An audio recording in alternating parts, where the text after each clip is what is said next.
بسم اللہ الرحمن الرحیم۔ شروع کرتی ہوں اللہ کے پاک نام سے جو بڑا مہربان اور نہایت رحم کرنے والا ہے۔ میرے عزیز طلباء و طالبات، امید کرتی ہوں کہ آپ سب خیریت سے ہوں گے۔ اسلامیات کے اس لیکچر میں آپ کی اسلامیات کی معلمہ آپ کو خوش آمدید کہتی ہوں۔ آج ہم اسلامیات کے جس سبق کا آغاز کرنے جا رہے ہیں اس سبق کا نام ہے روزے کا تعارف اور اہمیت۔ مقاصد سبق کے اختتام پر طلباء و طالبات جاننے کے قابل ہوں گے روزے کا مفہوم، روزے کی فرضیت کے بارے میں اللہ کا حکم، روزے کی معاشرتی اہمیت، روزے کے فضائل اور روزے کے فوائد۔ سبق کے آغاز میں جو سب سے پہلا سوال ہمارے ذہن میں ابھرتا ہے وہ یہ ہے کہ روزہ کیا ہے؟ روزہ اسلام کا اہم رکن ہے۔ یہ اسلام کا تیسرا رکن ہے۔ روزے کو عربی میں صوم کہتے ہیں، جس کے لفظی معنی ہیں رک جانا، ٹھہر جانا اور خاموش رہنا وغیرہ۔ اب ہمارے ذہن میں ایک سوال یہ آتا ہے کہ اسلام میں روزے سے کیا مراد ہے؟ تو اسلام میں روزے سے مراد ہے اللہ تعالیٰ کی خوشنودی اور رضا حاصل کرنے کے لیے صبح صادق سے لے کر غروب آفتاب تک کھانے پینے اور دیگر خواہشات سے رکے رہنا روزہ کہلاتا ہے۔ اسلام اور روزے کی فرضیت۔ روزہ ہر عاقل بالغ مسلمان پر فرض ہے، یعنی کہ عقل مند اور جوان۔ روزے کی فرضیت کے بارے میں اللہ کا حکم ہے، مومنوں تم پر روزے فرض کیے گئے جس طرح تم سے پہلے لوگوں پر فرض کیے گئے تھے تاکہ تم پرہیزگار بنو۔ روزے کی اہمیت اور فضیلت۔ پچھلی امتوں پر فرض۔ روزے کی اہمیت کا اندازہ اس بات سے لگایا جا سکتا ہے کہ اللہ تعالیٰ نے اسے پچھلی امتوں پر بھی فرض فرمایا تھا۔ روزہ رکھنے سے ہمدردی اور بھائی چارے کا جذبہ پیدا ہوتا ہے، جیسا کہ آپ صلی اللہ علیہ وسلم نے فرمایا، رمضان المبارک ہمدردی اور غمگساری کا مہینہ ہے۔ اس مہینے میں تنگ دست لوگوں کی تکلیف کا احساس ہوتا ہے اور مدد کا جذبہ پرمان چڑھتا ہے۔ روزہ احادیث کی روشنی میں۔ جیسا کہ میں نے آپ کو پہلے بتایا کہ نبی پاک صلی اللہ علیہ وسلم نے فرمایا ہے کہ رمضان کا مہینہ ہمدردی اور غمگساری کا مہینہ ہے۔ اسی طرح رسول صلی اللہ علیہ وسلم کا فرمان ہے کہ یہ صبر کا مہینہ ہے اور صبر کا ثواب جنت ہے۔ اس مہینے میں مومن کا رزق بڑھا دیا جاتا ہے۔ روزے کی وجہ سے معاشرے کے تنگ دست لوگوں کی تکلیف کا احساس پیدا ہوتا ہے اور ان کی مدد کا جذبہ پروان چڑھتا ہے۔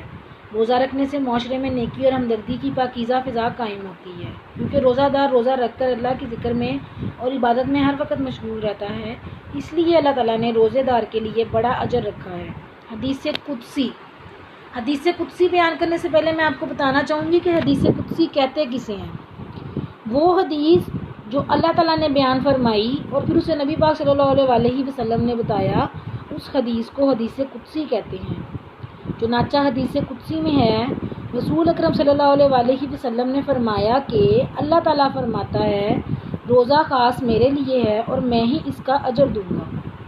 نبی کریم صلی اللہ علیہ وسلم کی ایک اور حدیث کے مطابق روزے دار کی دعا اللہ تعالیٰ قبول فرماتا ہے۔